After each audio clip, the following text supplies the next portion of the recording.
Known to be the oldest prison in California, the facility has today been renamed the San Quentin Rehabilitation Center, but still holds some of the most dangerous prisoners in the state. Today we look at the top 10 most dangerous prisoners held inside what many still call San Quentin State Prison.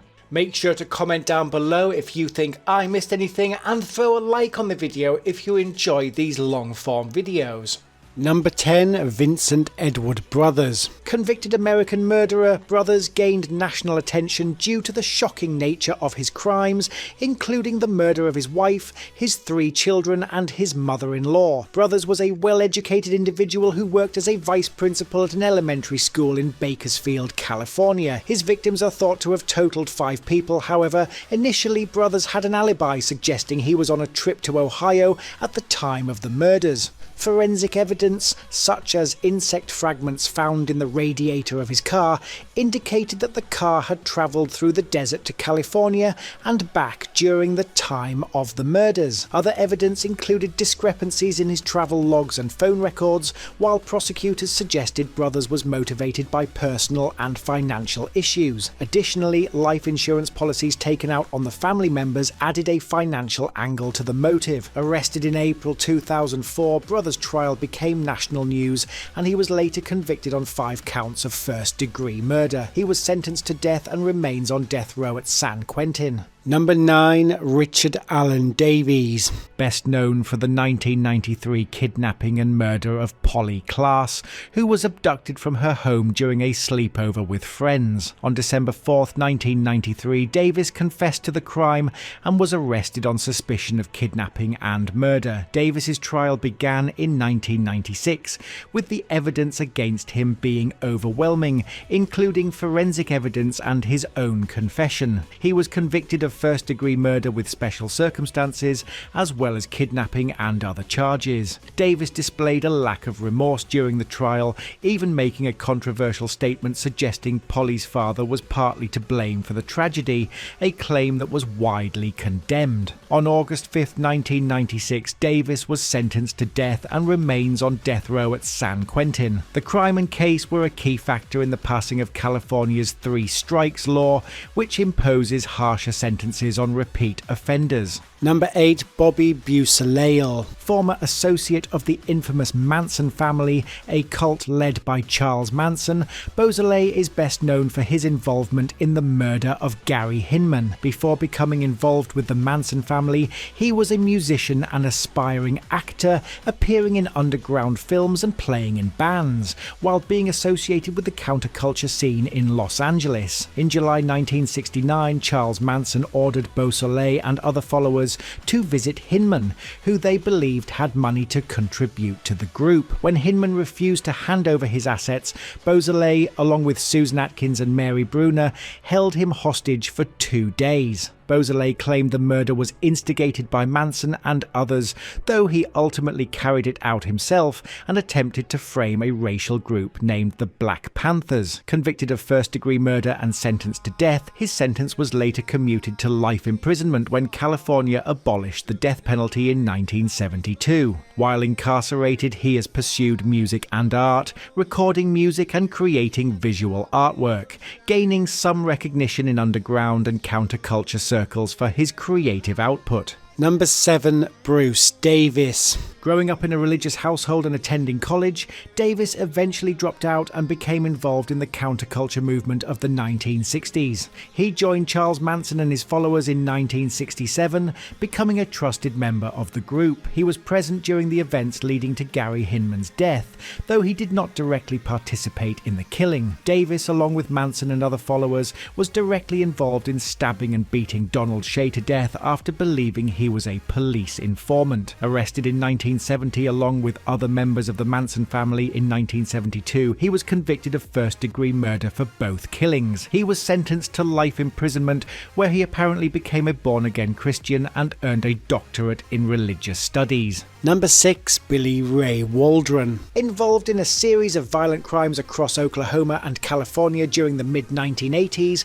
Waldon's crime spree began in Tulsa, Oklahoma in October 1985, involving multiple robberies and shootings. He then moved to San Diego, California, where his offences escalated to include murder, rape, arson and robbery. Notably, in December 1985, he was responsible for the deaths of Dawn Ellerman and her 13-year-old daughter, as well as the murder of Gordon Wells during a police pursuit. After being placed on the FBI's 10 most wanted fugitives list in April 1986, Waldon was apprehended in June 1986 following a traffic stop in San Diego. In 1992, he was convicted of multiple charges, including 3 counts of first-degree murder, and was sentenced to death. In January 2023, the California Supreme Court overturned Waldon's conviction and death sentence, citing that the trial court had improperly allowed him to represent himself. As of January 2025, Waldon remains incarcerated,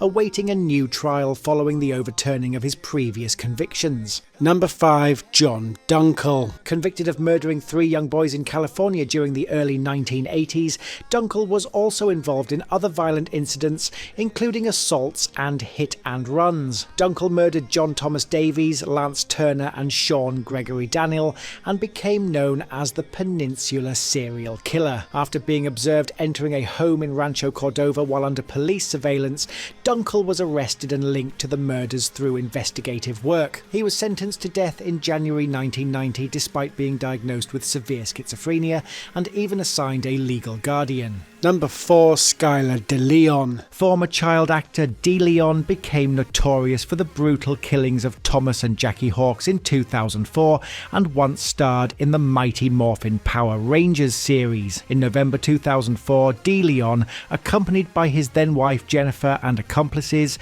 including John Fitzgerald Kennedy and Alonzo McChain, attacked and killed Thomas and Jackie Hawks at sea. Deleon was arrested after police uncovered evidence linking him to the crime and other criminal activities. Deleon was convicted of 3 counts of first-degree murder and sentenced to death in 2009. Skyler Deleon has claimed that a troubled childhood and financial difficulties contributed to his criminal behaviour. The case is remembered as one of the most shocking and cold-blooded murders in California's recent history. Number 3. Joseph Danks. Known as the Koreatown Slasher for a series of murders he committed in 1987, Danks struggled with mental health issues and led a transient lifestyle in his early years. In 1987, Joseph Danks murdered 6 homeless men in the Koreatown neighborhood of Los Angeles, California, and targeted vulnerable individuals, stabbing them to death in quick succession. Authorities described the killings as unprovoked and exceptionally brutal,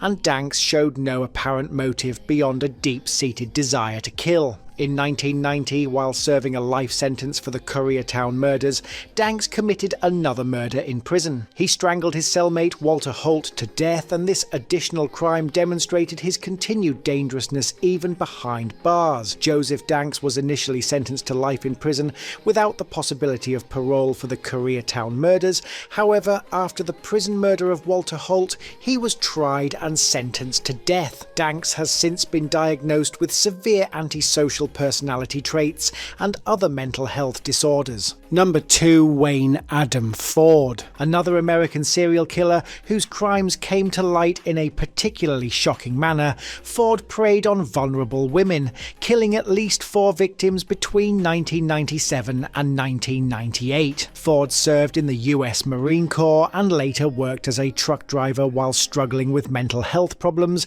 including depression and suicidal tendencies. Between 1997 and 1998, Ford targeted primarily sex workers and homeless women, with his method of killing being particularly gruesome. Ford's crimes came to light on November 3rd, 1998, when he walked into a sheriff's office in Eureka, California, and confessed to the murders. After his confession, investigators linked Ford to 4 murders, but some authorities believe there may have been more victims. During his trial, Ford's defense argued that he suffered from mental illness, which impaired his ability to control his actions. In 2006, Ford was convicted of 4 counts of first-degree murder, and he was subsequently sentenced to death. Number 1. Rodney Alcala. Often referred to as the dating game killer, Alcala became one of the most notorious killers in California history thanks to his chilling charm and intelligence. Alcala's crimes primarily targeted young women and girls,